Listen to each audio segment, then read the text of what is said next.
Hi, I'm Eric Hailstone. I'm here from Yamaha Worship, and today we're going to talk about organizing the guitar neck. One of the things about the guitar neck, as opposed to a piano, is pitch goes horizontal. On a piano, you go to the right, the pitch goes up, go to the left, the pitch goes down. The thing about the guitar that's different, quite different than a piano, is that it's a matrix. So with 6 strings, if I play in one position, so I'm going across the strings. As I look, I'm going down, but the pitch is going up. If I go from the top note down,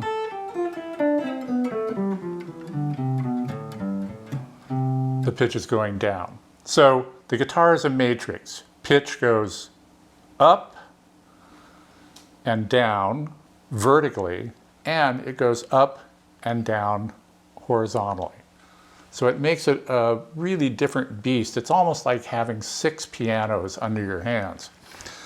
And organizing pitch and figuring out where to play things like arpeggios and chords and scales takes a little bit more forethought. Another way to look at this, here's middle C. On a piano, it's in one place. On the guitar,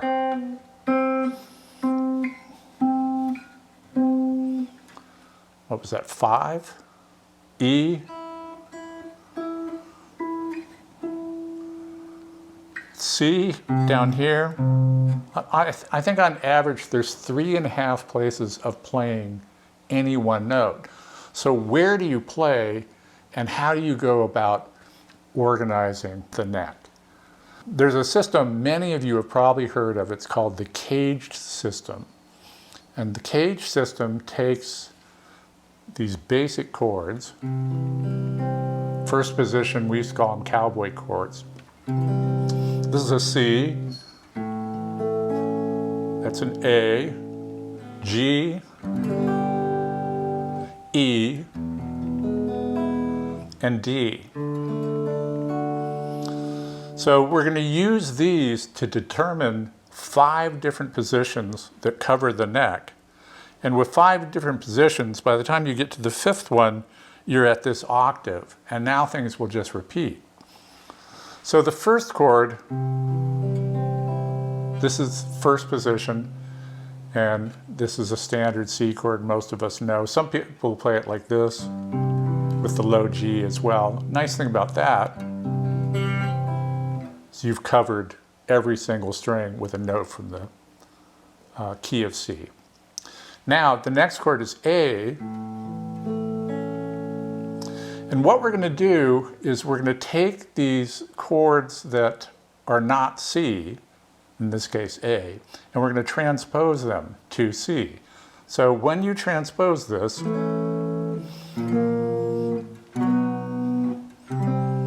you go up 3 frets. Now, the chord you're playing is on the 3rd fret of the A string. These 3 notes are on the 5th fret of the B, G, and D string. So this is now a C chord. This is our 2nd position. So first position, 2nd position. The next chord is G. We're going to walk it up from G to the 8th fret, which is C.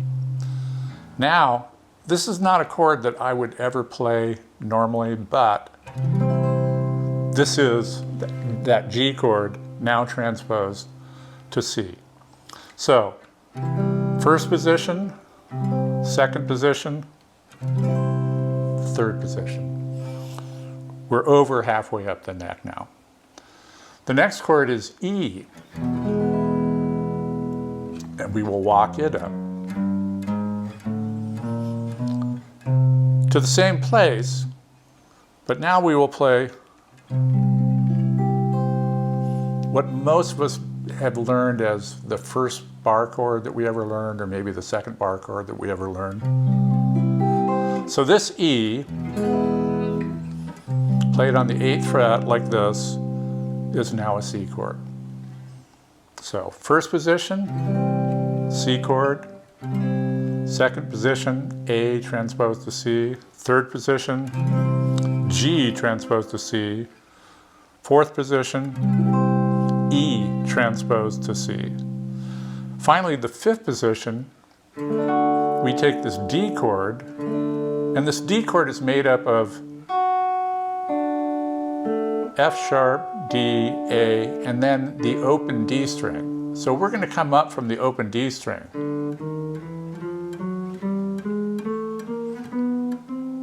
Until we hit C. That C is on the D string on the 10th fret. Now we have this chord with this note. So it's a C chord. This is our fifth position. Starting at the bottom again, C, second position, A transpose to C, third position, G transpose to C. Fourth position, E transpose to C. Fifth position, D transposed to C. Let me show it to you one other way.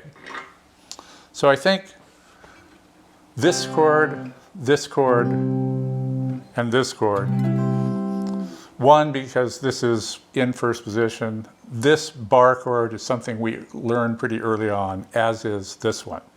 But the G chord, it might help if I put a capo on and show it to you this way. So it's just a standard G chord, but capoed on the 5th fret. The D chord, it's just a standard D chord, but capoed on the 10th fret. So with these 5 positions, transpose, we cover the entire neck. If we wanted to keep going, we'd start over again with C, but we'd be up beyond the 12th fret. The next thing we want to do is derive what are called octave shapes from each one of these chords. So we go back to the C and we find the first C note that we come across, and that's on the B string on the 1st fret. The next C note is on the A string on the 3rd fret. And these are 2 frets apart. So if I were going to define the first octave pattern based off the C chord, I would say it has a root on the 2nd string on the 1st fret and a root on the 5th string on the 3rd fret, 2 frets apart. So these octave patterns are going to serve many functions for us. They're going to be kind of the baseline of where we develop chords, arpeggios, scales. We will use these octave patterns to find notes and understand what they're called. So if I was playing a C sharp here, if I knew that this was part of the first octave pattern, I know this is a C, then I know that's going to be a C sharp. All right, going up to the 2nd chord, we have C on the same place we had in the 1st position, on the 5th string on the 3rd fret, and the other C is going to be on the G string, the 3rd string, on the 5th fret, and they are 2 frets apart. Now I recommend memorizing these descriptions. So when I say the 2nd octave pattern has C on the 5th string on the 3rd fret, and C on the 3rd string on the 5th fret, 2 frets apart, I want you to memorize that. I find that often we go to play something and we think we're going to know it intuitively, and that becomes very difficult, where if we actually memorize a physical description that we can describe, we tend to know it quite well.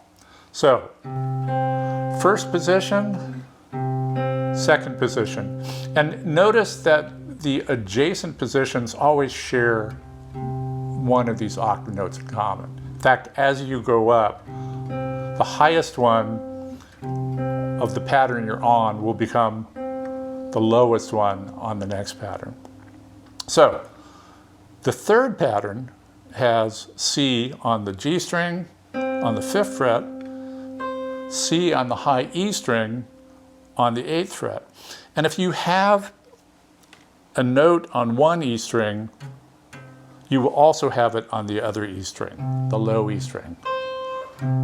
So the description of pattern 3 is you have C on the 3rd string on the 5th fret, and you have C on both E strings, the 1st and 6th string,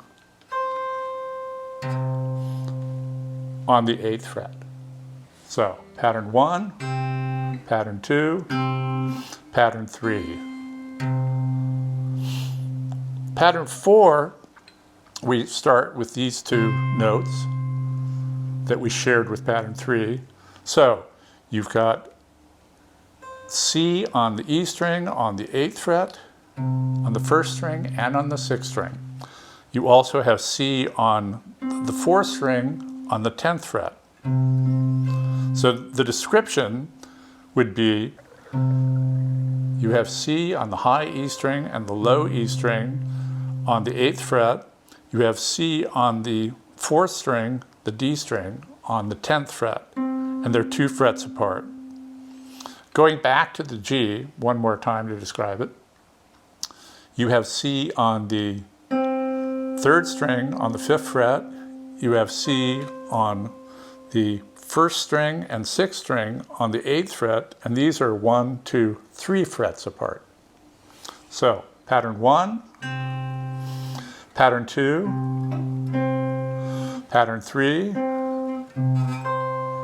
pattern 4, pattern 5 will start with the C that is on the 4th string, the D string on the 10th fret, and then we'll have a C on the 2nd string on the 13th fret, and these are 1, 2, 3 frets apart. So pattern 1, pattern 2, pattern 3, pattern 4, pattern 5. If we kept going, we would start with pattern 1 again. Same as this, and we could just keep going up the neck. Everything's a duplication after the 12th fret. So once you have this down, what you want to do is apply this to all the other keys that exist, the other 12 keys. And I find guitar players typically, when I say that, they'll go, oh great, C sharp, D, E flat, E.